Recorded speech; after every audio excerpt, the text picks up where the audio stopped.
एक समय की बात है। भगवान शिव और माता पार्वती पृथ्वी पर भ्रमण कर रहे थे। भ्रमण करते करते वे एक ऐसे गांव में पहुंचे जहां कई वर्षों से संतोषजनक वर्षा नहीं हुई थी। भूमि बंजर हो चली थी, पेड़ पौधे मुरझा गए थे और नदियों तालाबों में पानी का नामो निशान तक न था।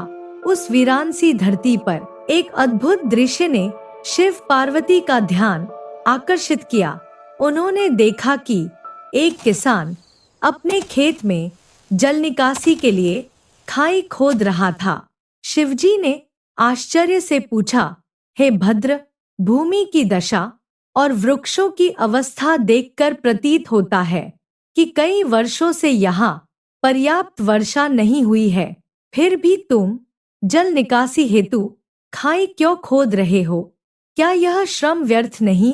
किसान ने करुण स्वर में उत्तर दिया, महात्मन, मैं जानता हूँ कि वर्षों से वर्षा अल्प है, परंतु मनुष्य को अपनी कला और कर्म निष्ठा का अभ्यास निरंतर करते रहना चाहिए ताकि वह उसके स्वभाव में रच बस जाए और कार्य की शुद्धता भी बनी रहे।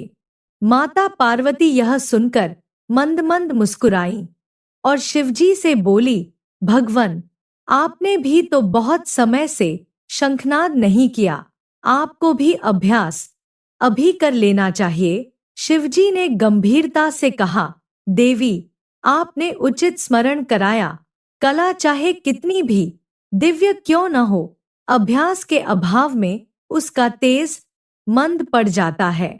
यह कहकर उन्होंने अपना त्रिशूल एक ओर रखा और कमंडल से शंख निकाल शंखनाद किया। क्षण भर में चारों दिशाओं में दिव्य नाद गूंज उठा।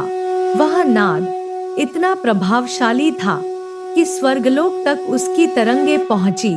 महाराज इंद्र चौंक उठे और उन्होंने तुरंत मेघों को आदेश दिया, जाओ, धरती को जीवन स्रोत वर्षा से परिपूर्ण करो। तभी प्रचंड हवाएं चलने लगी, बादल घिर आए, गर्जन होने लगा और मूसलाधार वर्षा बरस पड़ी। सूखी नदियां कलकल बहने लगी। किसान की आंखों में अश्रु छलक आए। वह हाथ जोड़कर शिव पार्वती के चरणों में नतमस्तक हो गया। उसे भी नहीं था कि ये कोई साधारण युगल नहीं, स्वयं शिव और पार्वती है।